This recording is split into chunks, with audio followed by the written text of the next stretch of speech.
5. On the heels of 5 ongoing investigations, ranging from the FBI to the Government Accountability Office to the Inspector General, Solyndra executives today went back on their pledge to reveal what happened with their taxpayer loans and instead pled the Fifth during a hearing on Capitol Hill.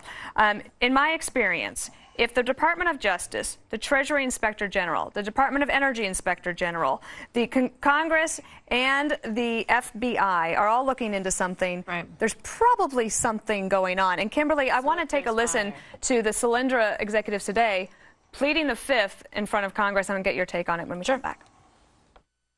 I want to ask Mr. Harrison if he thinks the American people who've invested over $500 million deserve to know what happened to that money. On the advice of my counsel, I invoke the privilege afforded to me by the Fifth Amendment of the Constitution, and I respectfully decline to answer any questions. Knowing the financial conditions of the company in mid-July, were you aware of Mr. Harrison coming to Congress and painting such a rosy picture of the company? I respectfully decline to answer any question. Is it not true, Mr. Harrison, that the former CEO and other investors of Solyndra met frequently with officials in the Obama White House? On the advice of my counsel, I invoke the privilege afforded to me by the Fifth Amendment. I don't understand what's self-incriminating about a yes or no answer as to whether the American people deserve to know what happened to over $500 million of their money. I respectfully decline to answer any questions. I'd like to ask the same question to Mr. Stover. On the advice of counsel, I invoke the privilege afforded by the Fifth Amendment. All right, so unlike when we felt bad for Rick Perry when he was flubbing his answers, I don't feel so bad for them. No. But they can't even, Kimberly, from a legal perspective, want to get your your take on this, because under advice of counsel, they can't even answer an innocuous question, which is, do you believe the American people have a right to know what happened to $500 million of their money? When you plead the Fifth, it's not an admission of guilt per se, but what do you think was behind it? Well, look, they actually notified the commission ahead of time that they would be invoking their Fifth Amendment right, okay? So this is pretty customary when it comes to a congressional hearing of this magnitude, and there already seems to be sufficient amount of, evidence for this hearing to go forward. They want to protect themselves. Now, the U.S. Supreme Court has never decided this issue directly, but there is dicta in some of the cases. Watkins, in particular, versus U.S. in 1957, they say that a congressional hearing is akin to a criminal investigation, and therefore it is appropriate for someone to assert their Fifth Amendment privilege in a personal nature, but not on behalf of Solyndra, an organization or business entity, so they can't refuse to turn over documents. But as you see, this is just going to enrage the American people because it's impeding the investigation. Well, they were trying. We're going to get the legal vocabulary question. Bob and I are pleading for a Fifth.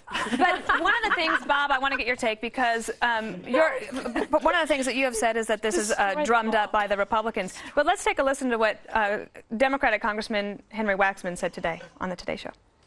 In July, the CEO of Solyndra told me their company was doing very well. They were even going to double their revenues, and a month later they went into bankruptcy. I feel like I was misled. Okay, and that's the point. It's not the campaign contributions. It's a question of whether or not the company misled the government, which is why there's an investigation. I don't think that the GAO would do the House Republicans' bidding. Do you? Well, I'm not so sure of that. Really? I'm sorry he took the Fifth, because I would have turned around and said, can you explain to me why the taxpayers paid for the following 5 pork barrel projects for your district, Congressman? They went nowhere? That's not the question. The question is whether they lied to the government. I'll tell you what I consider this. I consider this, to borrow Justice Thomas's kind, a high-tech lynching. They knew they were going to get the Fifth Amendment. They should never have brought him forward to do it. And I don't blame them for doing it, because they're out to get him. And if I were going to be protecting myself, I would say take the Fifth too. If you were advising somebody who was under investigation by the FBI, the Government Accountability Office, the Independent Inspector General, don't you think you'd have a bigger problem than a partisan one? Yeah. Oh no, this is not partisan, but I do believe that this story does have deep reach into the halls of Congress as well. The question really is, what did the administration know? What did Solyndra submit to the administration? And they are not answering these questions about their financials. If they submitted information that showed that they were in the red, then the administration was at fault. Or they're at fault for just propping up an industry that they have long believed is worthwhile. Something that Robert Reich, a notorious liberal, in his book wrote. It's industrial politics. picking winners and losers no matter what, propping them up because they believe that's the way. I want to run something by. I want to get Greg in here because I'm going to run a conspiracy theory by I love that I heard today, which was not from the left. It was actually from the right. That the FBI was sent in as a plot to obscure the administration's responsibility because they saw the train wreck coming. Do you think that's possible? I think that's possible. And here's the thing. I don't think this is illegal, but it illustrates a very important lesson to America. This company built a huge brand new facility in the most expensive area of the United States. They filled it with conference room furniture, the state of the art equipment, and the reason why they could do that is because they could do that. Right. Whenever you're dealing with green issues, you get the green light to grift because no one will stand in your way because it's for the greater good. And they spent $1.8 million on lobbying. Yes, well, could I just say, Greg, you believe in every conspiracy except you still believe in Santa Claus. So you are Santa Claus. I know that, but let me just say one thing. How many companies went under during the same time these did? Thousands of them did. All right, but they all didn't necessarily lie to the administration. Was there something? All right, Palestinian, because that's what the investigation is about. Or that's what it's about. But they did not lie.